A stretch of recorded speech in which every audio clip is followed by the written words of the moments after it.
బోరుగడ్డను arrest చేసినప్పుడు yellow media చాలా నాటకాలు ఆడింది. పోలీసులు థర్డ్ డిగ్రీ ప్రయోగించారని కూడా వార్తలు టెలికాస్ట్ చేసింది. కట్ చేస్తే నెక్స్ట్ సీన్లో బోరుగడ్డ మటన్ బిర్యానీ తింటూ కనిపించాడు. ఆ తర్వాత శ్రీరెడ్డి, పోసాని ఆర్జీవీలపై కేసులు ఫైల్ కావడం, వారిలో శ్రీరెడ్డి, పోసాని సారీ చెబుతూ వీడియోలు, లెటర్లు, ప్రెస్ మీట్లు పెట్టి అనంతరం మాయమైపోవడం, చకచకా జరిగిపోయిన సంఘటనలు.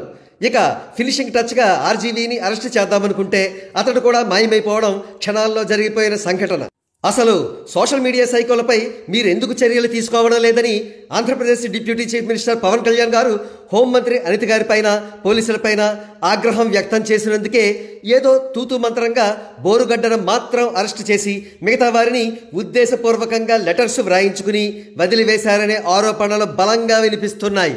పోసాని, శ్రీరెడ్డి చేసిన వీడియోలను కానీ, అపాలజీ లెటర్లు కానీ పరిశీలిస్తే రాజకీయ విశ్లేషకులకు అర్థం అవుతోన్న విషయం ఏమిటంటే, కూటమిలో సీఎం పదవిని ఆశిస్తున్న అత్యంత కీలక నేత ఒకరు ఉద్దేశపూర్వకంగానే పోసానిని, శ్రీరెడ్డిని, ఇప్పుడు ఆర్జీవీని వదిలివేయించారని, అందుకే పోసాని కానీ, శ్రీరెడ్డి కానీ తమ లెటర్లలో సదరు కూటమిలోని కీలక నేతకు విపరీతంగా భజన చేశారు కానీ పవన్ కళ్యాణ్ గారిని లైట్ తీసుకున్నారని వారు అంటున్నారు.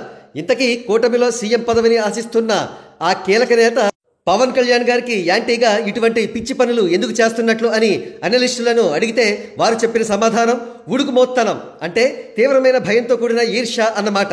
పవన్ కళ్యాణ్ గారు రోజు రోజుకి పొలిటికల్గా ఎదిగిపోతున్న తీరు ఆ కీలక నేతకు నచ్చలేదు. ఆ విషయం అలా ఉంచితే తాజాగా పవన్ కళ్యాణ్ గారిని విలేకరులు ఆర్జీవీ ఇష్యూ గురించి స్పందించమని అడగ్గా ఆయన అసంతృప్తి వ్యక్తం చేస్తూ, అవును మరి వారిని అరెస్ట్ చేయడంలో పోలీసులకు ఉన్న ఇబ్బంది ఏమిటో మరి తెలుసుకుంటాను అన్నారు.